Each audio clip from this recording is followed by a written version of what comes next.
right, we got something a little different today. And we got the Hcalory diesel heater, or a car parking heater. Now these are all the rage nowadays. And it is wintertime here, so we're gonna get this sucker opened, check it out, and test it out. All right, we got us a box of goodies of some sort. All right, so it comes in this foam here.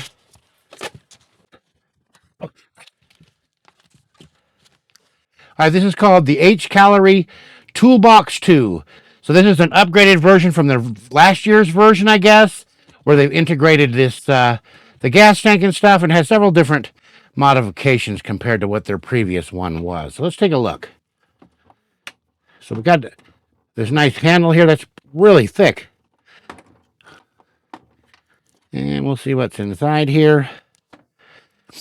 All right, there's our little remote. I'll get that off of there. All right, so that's the inside. We got a nice fuel tank up here that's going to store our fuel. And the heater is mounted here. This is wrapped in some sort of heat-proof tape. And we have this really thick manual here that looks extremely detailed. Now, this has Bluetooth and all sorts of things. Let's go ahead and open this other box here that has all the components in there and go over those. And then we'll get this outside and check it out. We got some brackets here. The vent cover for inside. Some hose clamps here. This is your muffler and a clamp for that. Your heater input hose to take the heat out and run it into your inside. This is your exhaust pipe. Your fresh air intake hose. Your power cord that's pre-wired here for 12 volt, it looks like. And what's in this one here? Yeah, then your AC adapter. But that's really nice too. So you have your 12 volts. You can hook up to 12 volt or 110 volt, depending on whatever's most convenient for you. So that's nice that you can do it both ways. All right, this is where we're going to install this diesel heater. Is in this compartment right here. And so it's going to sit right here on the doorway here. And then I'm going to run the heater hose up and through here. And then back into there is right underneath my staircase. So I'll have to cut a hole there to run the outlet. And then we're going to drill a hole right through the floor right here for the exhaust hose. Now, this is the Arctic package on this RV. So it has a double layer. There's this floor, and then underneath there of the RV, there's a piece of like corrugated plastic that runs full width and full length of this RV, which is 45 foot long. I don't want to go to that much trouble to remove the plastic on the bottom. So we're going to come in here. I've got this big long drill bit, which is just the right size, a little over the size of the muffler hose. So we're going to drill a hole here. We'll figure out where that's going to be. Drill all the way through both layers. And I guess just pray that we don't hit any pipes or hoses. We'll try to stop after the first layer here and make sure we're not hitting anything before we go all the way through to the bottom in the corrugated plastic. And then the muffler can run right out underneath the RV. All right, before we get this set up inside here, we're going to go ahead and hook everything up, make sure that everything's working before I start drilling holes into my RV. We'll get our exhaust pipe on here. This barely fits. We'll get our muffler on here. And the way these mufflers work is there's a weep hole at the bottom of the muffler. That's how you know it needs to face down so that any condensation drips down. And again, you'd normally put a hose clamp on here, but we're just testing. All right, we're going to go ahead and use our AC cord. Eventually, we're going to switch over to running this off of our 12 volt solar system, but just for testing purposes, this is easier to do. So we plug that in there, plug this in here, and we can see our screen is powered on now. And let's go ahead and put some diesel fuel in here. Now there's a little protective screen in here. We're going to go ahead and use that and pour slowly. You pour too quickly and you can overflow it.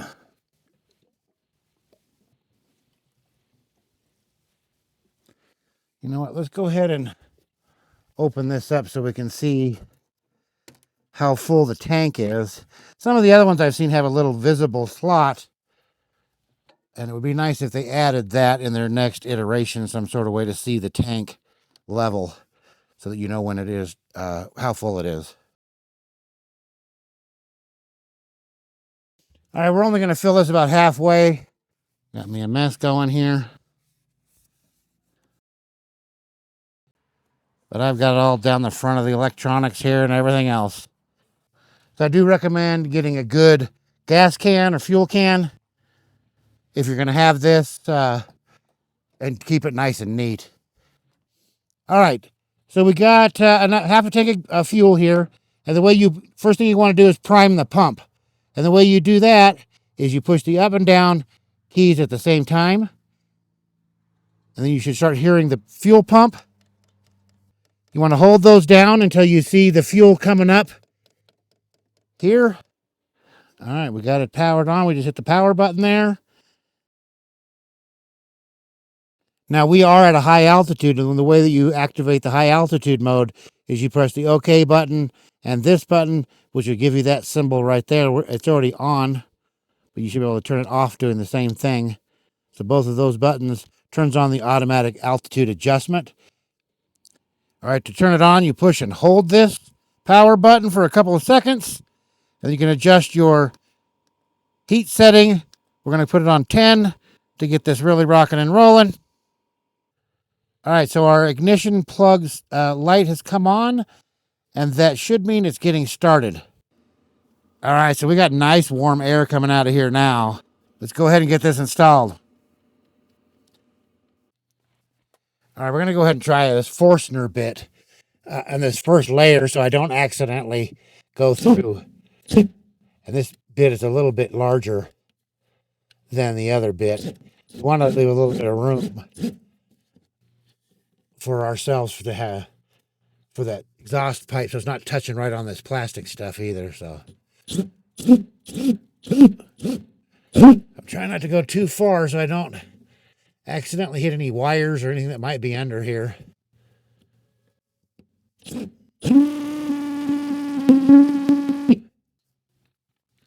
All right, there's a nice clear path to the plastic without any wires or pipes or anything, so we'll go ahead and use our long bit again and go all the way through the bottom.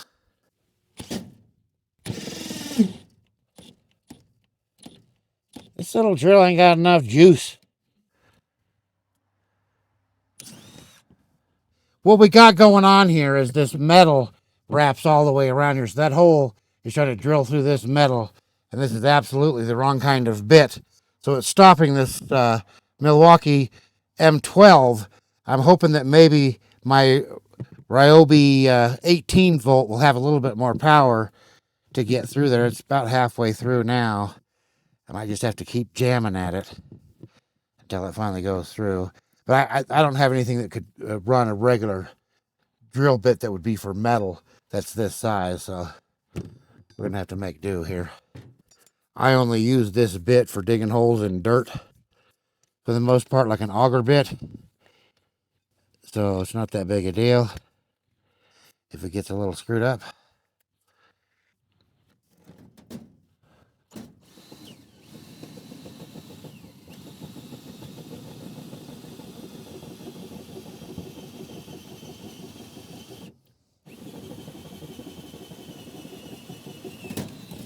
All right.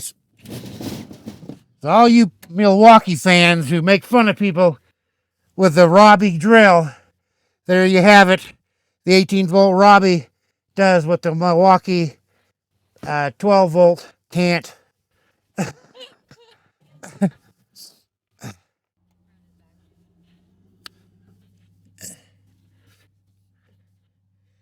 There we go. That was a metal. That second layer there was metal, was what the difficulty was.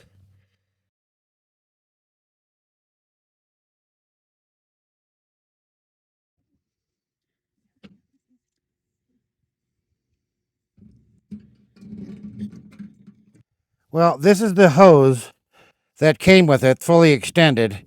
And I can see now there's no way that this is going to reach all the way up into there and under the stairs. I'm going to have to order some more of this stuff. So if you need to go a long ways with your output hose, make sure you're going to probably want to order a little bit extra of this and measure off your space. This doesn't pull apart nearly as much as I thought it would, like some of the other types of hoses, but it is nice and rigid, which that is nice and compared to some of the stuff that you would buy at the hardware store or whatever. It is nice, good quality stuff, but if you're going to need to go a long ways, you need to order the length that you're going to need, because this is designed more for a tent camping type of situation, where that would be right outside your tent door, and that'd be plenty. So if that's what you're intending to use it for, it'd probably be just fine. All right, so this is going to work, this one piece of hose, to get it up to my false wall here. And like I said, I have some other parts coming anyway to make a pass-through to go through this wall. So whenever I do that, I'll go ahead and order another small section of hose to go the rest of the way. I only needed to go maybe another 3 feet or something like that. So another length of the hose about the same size as what I needed here to get the job finished. But the nice thing about this setup here is my water tanks are way back over there. So what I'm going to do is I'm going to hook a fitting to pass through this wall, and then I got a splitter with a smaller hose that's going to go all the way back over there on the to the other side. So I need probably a 10-foot piece or better to go over there to warm all of my water pipes, because it does freeze here, and sometimes I lose water because the pipes get frozen back there. So one of the reasons that we got this is the furnace went out on this RV quite a while ago, and these things are all the rage now as the most efficient way to heat, and I'm always looking to add efficiency. So I think it's going to do really, really well when we get it all set up, and we're going to try this tonight, and we're going to run this and just heat this whole compartment down here, and what's left over should go into under the stairs there and sort of bleed into the living area, which is kind of the main place that we're trying to heat anyway. So the plan with having it right here is I can just pop these latches off like this, fold it down, and I can even tilt this forward to pour gas in there somewhat safely and not spill it all over inside my RV. So everything has just enough play to where you can move it to the lengths that I need. The only thing I wish this did have is A, a longer hose, and B, some sort of a cutout right here so that you can see the fuel level on this tank without having to open this door. But this actually worked out perfectly for me to fit down here. It's not that big of a deal. In fact, I'll probably just leave one latch closed, and then it's easy to fill. All right, since we have a plug right here, we're going to just go ahead and use the AC for now. And the plan is to put a small solar power system that runs just for this here. And we're going to use a 12-volt lithium iron phosphate battery and a 100-watt panel and see how that does to power the whole thing. But for right now, we're just going to hook it up to the AC. All right, so let's go ahead and see with the AC hooked up how much power this uses by connecting this up to our Anker Solix C800 Plus. Now we're going to use our little remote here. Turn it on. 112 watts, 115 watts. That's just to get it started and fired up. It does reduce down quite a bit once it's actually fired up and going. All right, it's fully started up now. 23 watts now. It just uses a little bit of wattage off and on. It needs a little bit of power to run the fan, to push the hot air and stuff like that. So we're running about 29 watts. Now, I know some people have a problem with certain power stations trying to run 12-volt systems. I know the Blue Eddy has an issue, the small Blue Eddy especially, being able to run a diesel heater because you can't get enough amps out of this power port on a lot of them. So what they did on theirs here is the cord that comes with it, it comes with just 2 ring terminals, so it doesn't even have a carport plug on the end of there, because that's not really recommended. They almost all these diesel heaters take a little bit more than what one of these can support.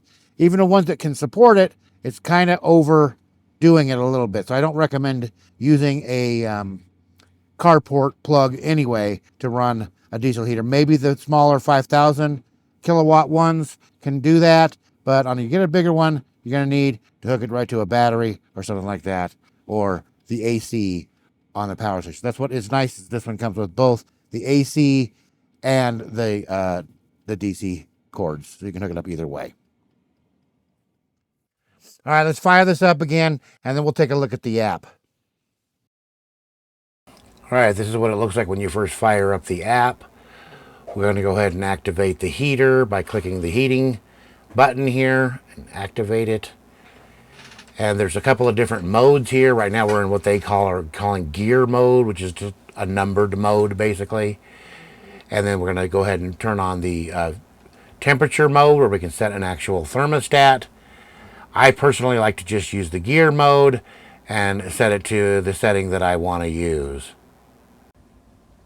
It's also got these things they're calling scenes, which are basically pre-configured settings, so you can make it easy to just set up some settings here. There's an indoor mode, which is the temperature mode, and then a custom mode where you can make all these adjustments for it and then save that as a preset, and then you could select that later on whenever you want to go to use it. Like I said, I prefer the gear mode, and you can just use these plus and minus buttons here to set it from anywhere from 10 all the way down to 1. 3 to 5 usually seems to be the sweet spot for me. That heats up almost this entire RV really well. I'm going to the settings here, and there's all the different things that you can change. Here's where we can adjust our altitude manually if we want to. We can set a timer here by clicking the add button there, and have a start time and end time, and set it to repeat.